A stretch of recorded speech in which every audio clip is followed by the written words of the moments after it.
विजय times news channel देखे आप सभी दर्शकों का बहुत बहुत स्वागत है। मैं हूं रमनदीप कौर। इस वक्त की बड़ी खबर आ रही है प्रयागराज से। क्या है पूरा मामला, देखने के लिए बने रहिए हमारे। निरंजनी अखाड़े के महंत रविंद्रपुरी के बयान का अखिल भारतीय अखाड़ा परिषद के राष्ट्रीय प्रवक्ता दुर्गादास ने किया खंडन।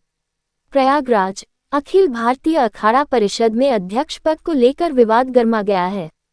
अखाड़ा परिषद को लेकर लंबे समय से दो गुट सक्रिय हैं। एक गुट का नेतृत्व निरंजनी अखाड़े के सचिव महंत रविंद्रपुरी कर रहे हैं, जबकि दूसरा गुट महानिर्वाणी अखाड़े के सचिव रविंद्रपुरी को अध्यक्ष मानता है। दोनों पक्ष अपने साथ अधिक अखाड़ों के होने का दावा करते रहे हैं।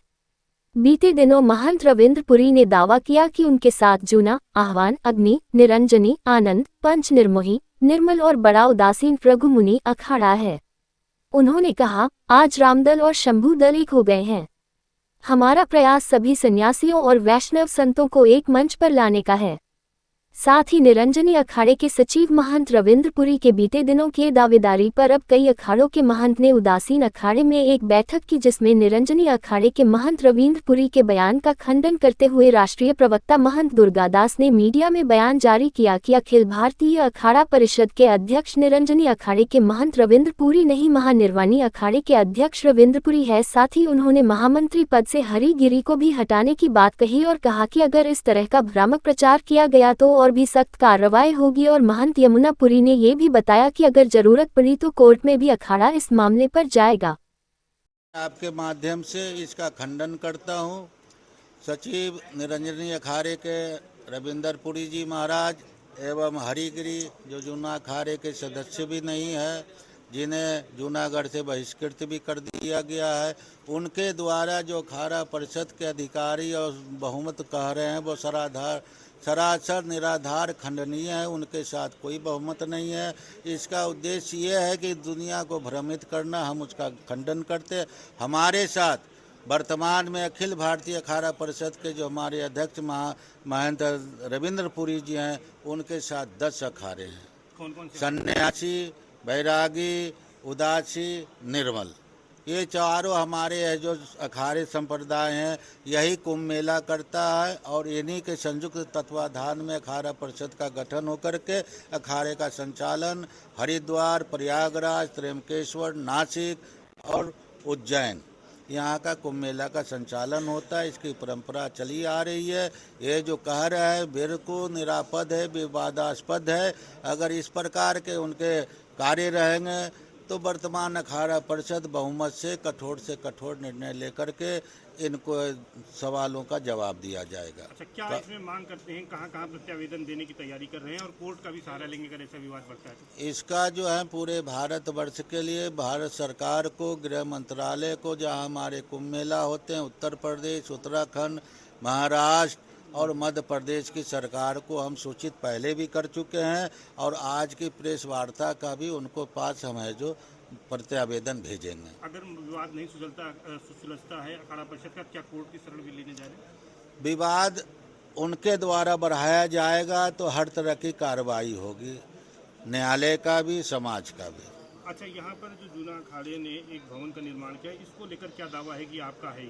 ये जो भवन निर्माण हुआ है वो हमारा है, जो बड़ा उदासीन अखाड़े की पूरी जमींदारी के समय से चली आ रही है। वहाँ संत थे, सिद्ध बाबा, मौजगिरी बाबा, वो तपस्या करते थे, उनके लिए वो स्थान है जो सुरक्षित रखा गया। बाकी ज़मीनों पे खेती होती रही उस समय और हमारा संचालन होता रहा समय से। उन्होंने है जो किस प्रकार से वहाँ पे भवन बनाया, जो सरकार के नियमावली जमुना गंगा तट के 500 मीटर का जो नियम है उसका भी उल्लंघन करके जो उन्होंने भवन निर्माण करवाया, इसकी भी जांच हमें जो करवाना चाहते हैं और करेंगे। श्री महंत दुर्गादास, श्री पंचायती अखाड़ा बड़ा उदासीन निर्माण मुख्यालय प्रयागराज, अखिल भारतीय अखाड़ा परिषद उपाध्यक्ष श्री महंत दुर्गादास। जैसे हमारे यहाँ हरिद्वार में भी मीटिंग हुआ था, तो उस मीटिंग के अंदर 8 अखाड़े तो थे ही थे और 2 अखाड़ों में बाहर से भी अखाड़े का समर्थन किया गया है। इसी महंत रविंद्रपुरी जी महाराज पंचायती अखाड़ा महानिर्वाणी के श्री महंत हैं और वो अखाड़ा परिषद के अध्यक्ष भी हैं। उपाध्यक्ष अभी आप बात कर ही रहे थे अखाड़ा परिषद के बड़ा उदासीन पंचायती अखाड़े के श्री महंत दुर्गादास जी महाराज, है ना, और निर्मोही अखाड़े के श्री महंत राजेंद्र दास जी महाराज वो महामंत्री हैं। तो इस तरीके से वो उसमें पद हमारे सारे रहे हैं।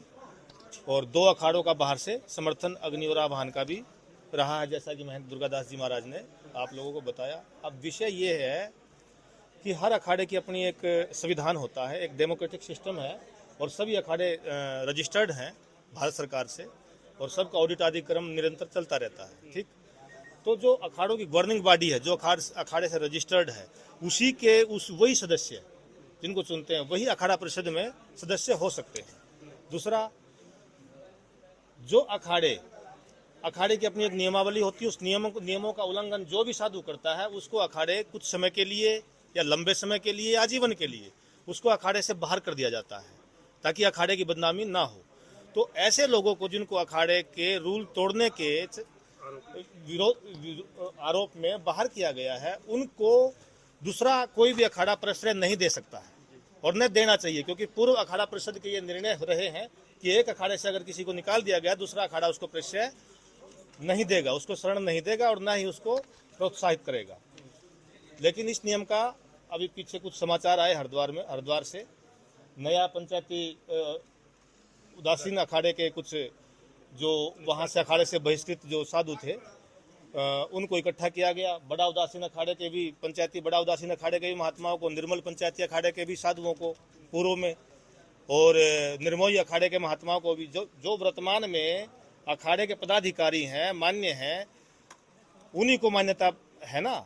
लेकिन जो बाहर कर दिए जाए हैं, आप उनको प्रश्रय देना, ये अखाड़ों के सभी अखाड़ों के नियमों के विरुद्ध है।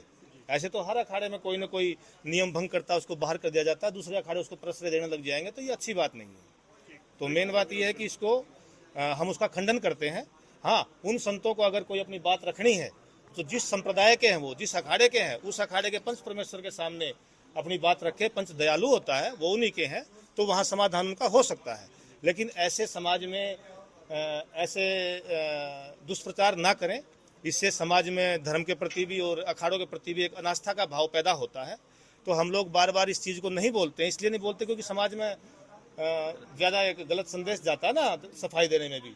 लेकिन अब मजबूरी ये हो जाती है कि वो जब ज़्यादा मात्रा में बोलेंगे, कुछ भी, तो ऐसा नहीं होता है।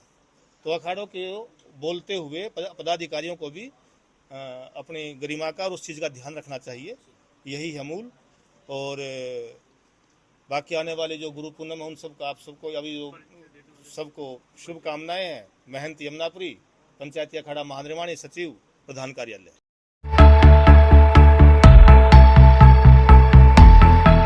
संगम नगरी प्रयागराज में विश्वस्तरीय मानसिक एवं न्यूरो उपचार की दिशा में बड़ा कदम, सीताराम न्यूरो क्लिनिक का हुआ भव्य उद्घाटन। संगम नगरी प्रयागराज के जगत तारण गर्ल्स इंटर कॉलेज के बगल में सीताराम न्यूरो क्लिनिक का भव्य उद्घाटन किया गया। इस अवसर पर क्लिनिक के संचालक डॉक्टर राकेश पासवान ने बताया कि यहां मानसिक एवं मस्तिष्क संबंधी रोगों का आधुनिक एवं विश्वस्तरीय उपचार उपलब्ध कराया जाएगा। उन्होंने कहा कि आर्थिक रूप से कमजोर मरीजों को ध्यान में रखते हुए उपचार बहुत ही कम शुल्क पर उपलब्ध कराया जाएगा। साथ ही जरूरतमंद मानसिक रोगियों का निःशुल्क इलाज भी किया जाएगा, ताकि कोई भी मरीज आर्थिक अभाव के कारण उपचार से वंचित न रहे। डॉक्टर पासवान ने बताया कि क्लिनिक में मानसिक स्वास्थ्य और न्यूरोलॉजी से जुड़ी विभिन्न बीमारियों के उपचार के लिए आधुनिक सुविधाएं उपलब्ध रहेंगी। उद्घाटन समारोह में क्षेत्र के गणमान्य नागरिक, चिकित्सक एवं स्थानीय लोग उपस्थित रहे और नई स्वास्थ्य सेवा की शुरुआत पर खुशी व्यक्त की।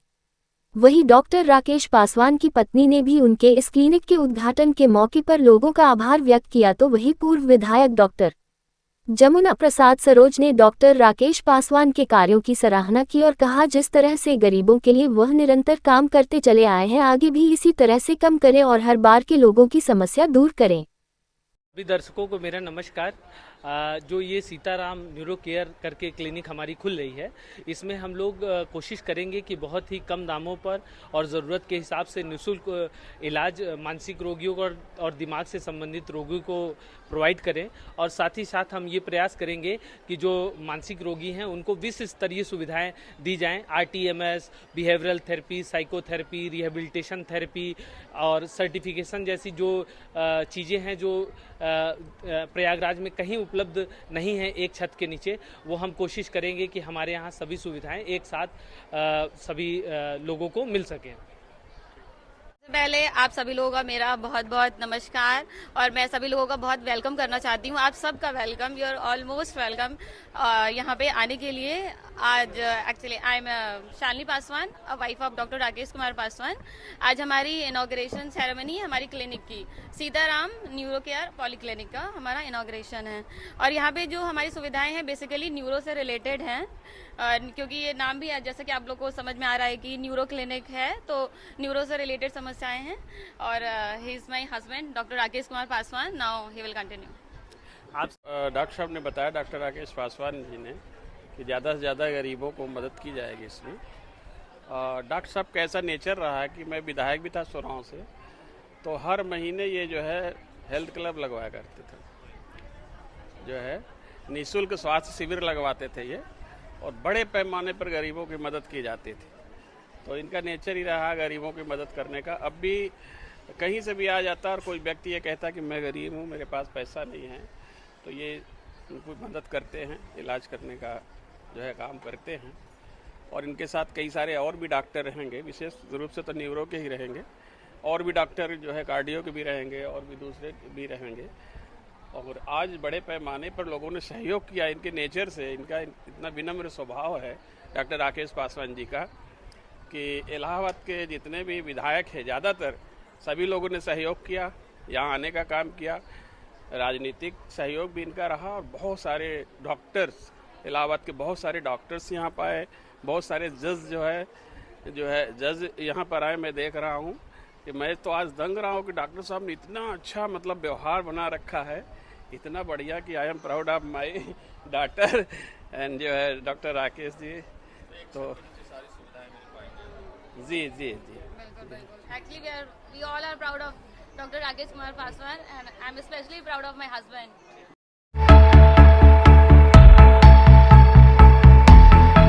प्रयागराज के सिविल लाइंस क्षेत्र स्थित सुभाष चौराहे के पास रविवार रात 10 बजे के करीब उस समय अफरा तफरी मच गई जब श्री पहनावा कलेक्शन साड़ी सेंटर में अचानक आग लग गई। देखते ही देखते शोरूम से धुएं का गुबार उठने लगा।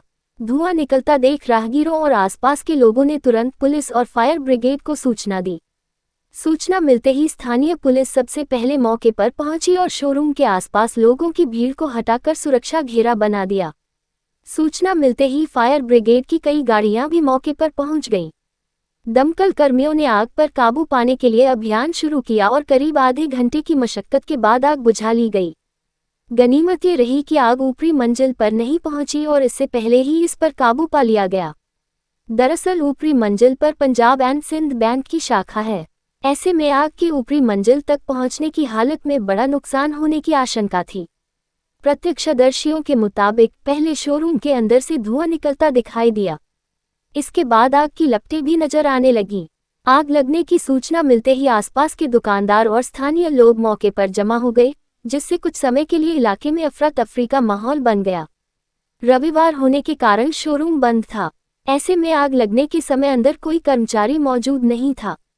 इससे किसी के हताहत होने की सूचना नहीं है।